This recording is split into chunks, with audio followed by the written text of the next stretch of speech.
Heureux de vous retrouver sur Médian TV Afrique, bienvenue à tous. Depuis plus de 20 ans, les biennales et les festivals internationaux se multiplient à travers le continent, ce qui témoigne du dynamisme croissant du secteur culturel africain. Mais que représentent ces manifestations? Que révèlent leurs stratégies de promotion et de valorisation? Comment participent-elles au développement durable en Afrique? Les réponses avec Tanela Boni, elle est professeure titulaire de philosophie à l'université Félix Houphouët-Boigny de Cocody, poète, romancière, philosophe, critique. Bienvenue, professeur. Merci.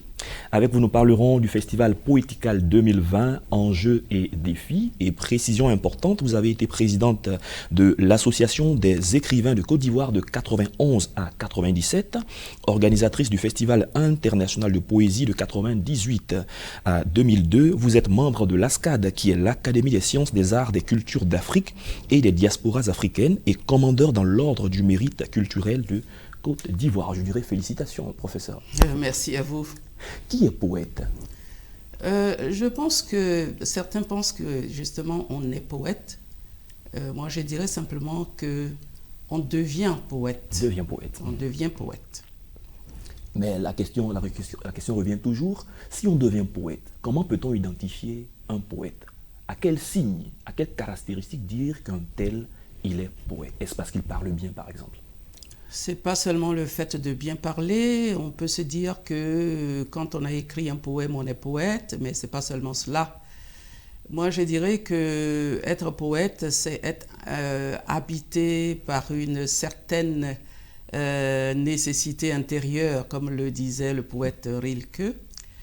Ça veut dire quoi? Ça veut dire que c'est quelque chose qui est en nous, qu'on ne peut pas abandonner. On sait qu'on doit dire certaines choses. On sait qu'on doit le dire de telle ou telle manière. Et puis, il ne faut pas oublier qu'être poète, c'est aussi un travail. C'est ce qu'on oublie très souvent. C'est un travail, c'est un art. Ça veut dire que, justement, on apprend à être poète. D'accord. Notre société africaine est une société de l'oralité. Aujourd'hui, dans ce siècle, le siècle dans lequel nous sommes, quelle est la place des poètes? Il me semble que les poètes ont quand même une place non négligeable dans la société, même si très souvent on ne les voit pas. Vous savez, à l'école primaire, quand on parle de poésie, on voit ça comme justement un devoir, parce que c'est une récitation. Et on n'aime pas trop la poésie. Au contraire, moi, il me semble que la poésie, c'est vraiment cette parole qu'on doit avoir plaisir à entendre. Et pour les enfants, je crois qu'il faut qu'ils apprennent aussi à écrire de la poésie, c'est-à-dire à agencer les mots de telle sorte que ces mots puissent dire quelque chose de sensé. Il me semble que c'est cela aussi la poésie. D'accord, un festival international sur la poésie que vous dénommez Poétical. Quelles sont ses origines? Et puis après on parlera de ses objectifs. Oui, enfin, origine, c'est bien parce que dans de très nombreux pays aujourd'hui, il y a quand même cet espace, je dirais un espace de convivialité, un espace de rencontre. Vous savez, très souvent, qu'est-ce qu'on voit dans nos sociétés? On voit des groupes religieux, on voit aussi évidemment beaucoup de partis politiques, mais il semble que quand même il n'y a peut-être pas assez de place pour la parole libre. Or, il me semble que la poésie, c'est cette parole-là qui est libre, et parfois engagée, évidemment, elle peut être engagée. Elle s'occupe aussi des problèmes de la société, c'est ce qu'elle dit en tout cas, c'est ce qu'elle écrit aussi. Et voilà pourquoi nous estimons qu'elle est quand même essentielle. Et aussi, il est essentiel qu'on puisse voir des poètes, je dirais des poètes vivants, parce que très souvent, quand on lit un poème, on se pose la question de savoir si l'auteur est là. Et encore là. Or, un festival, c'est l'occasion ou jamais de voir des auteurs, des poètes qui sont donc vivants et qui sont eux-mêmes sur scène, sur la place publique. On peut les entendre, on peut les rencontrer. C'est ça, un festival. D'accord. Quel va être le déroulé? Pas peut-être dans tous les moindres détails, mais quels sont les grands axes de cette édition, effectivement, qui va se tenir dans la période du mois de mai? Oui, le festival aura lieu du 8 au 12 mai 2020. Et je précise que c'est sur la thématique « Parole de vie parole de paix. Et c'est très important. D'accord, et une explication de ce thème.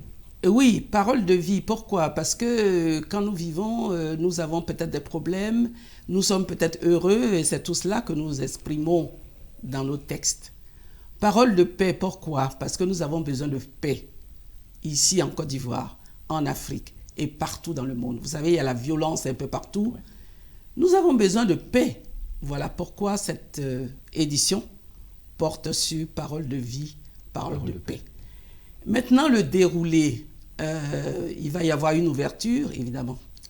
Et puis, à l'intérieur même du festival, il y a un concours destiné aux, je dirais, aux jeunes, pas les tout jeunes, parce que ça commence à partir de 17 ans, et ça se termine à 40 ans, parce que nous estimons que ce sont ceux-là qui seront les poètes de demain. À part le concours, il y a également un colloque qui va se dérouler à l'université Félix Houphouët-Boigny. Donc, ça va être précisément le 11 mai. Nous avons aussi une sortie avec les poètes invités et avec les poètes de Côte d'Ivoire, probablement à Grand-Bassam, parce que c'est une ville historique. Patrimoine mondial de l'UNESCO. Voilà, patrimoine mondial de l'UNESCO. Et puis aussi, on verra les poètes dans les places, disons, sur les places publiques, parce que c'est aussi cela, disons, l'un des objectifs de ce festival, c'est-à-dire faire entendre la parole poétique sur les places publiques. Les places publiques, c'est quoi? C'est les centres culturels, c'est même aussi les restaurants, ainsi de suite. Et puis, les poètes iront à la rencontre des jeunes dans les écoles, dans les lycées notamment. D'accord. Revenons sur le concours en lui-même. En quoi est-ce qu'il va consister? Qu'est-ce qu'on va demander aux personnes qui vont compétir, par exemple? Non, il y a un règlement qui est déjà en ligne depuis le 15 février. Donc, pour ceux que ça intéresse, il faut qu'ils aillent, il faut aller sur ce site poetical.com. Et puis aussi, il y a une page Facebook qui est dédiée. Ils verront ce qu'il y a dans le règlement. Donc tout est précisé, hein, mais comme je l'ai dit tout à l'heure, il y a le critère d'âge oui, qui est quand même important. Il s'agit d'écrire un poème sur cette thématique, donc parole de vie, parole de paix. Parole de paix. Comment on devient un bon poète? Vous qui êtes poète, romancière, professeur, qui est une figure, on dirait, emblématique sur le continent africain. Alors moi je dirais que c'est par la persévérance qu'on devient, c'est pas du jour au lendemain qu'on peut dire, on peut se dire bon poète.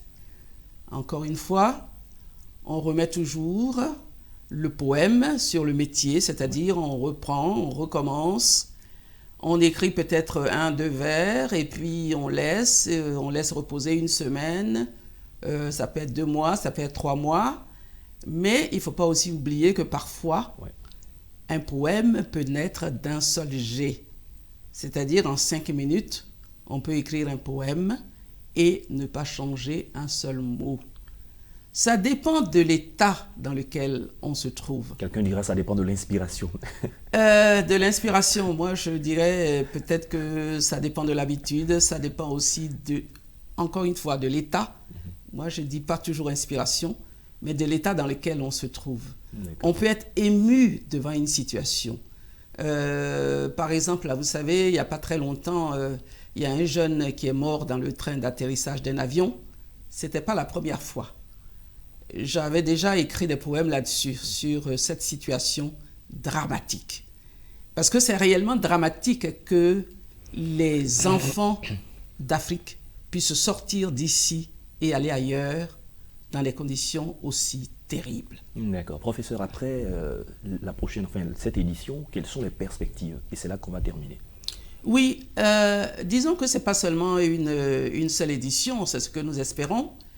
Nous espérons réellement installer ce festival dans le paysage de la Côte d'Ivoire.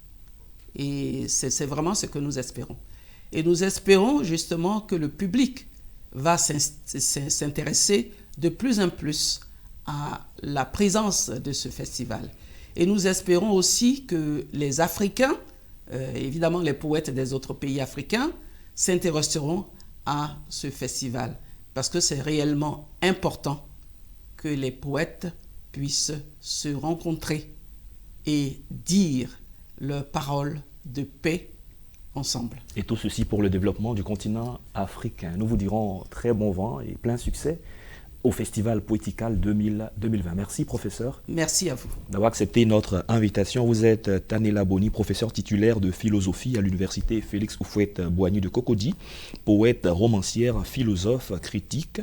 Et avec vous, nous avons parlé du Festival Poétical 2020, enjeux et défis. C'est la fin de cette émission. Merci à tous de l'avoir suivi. Bonne suite de nos programmes sur Medi 1 TV Afrique.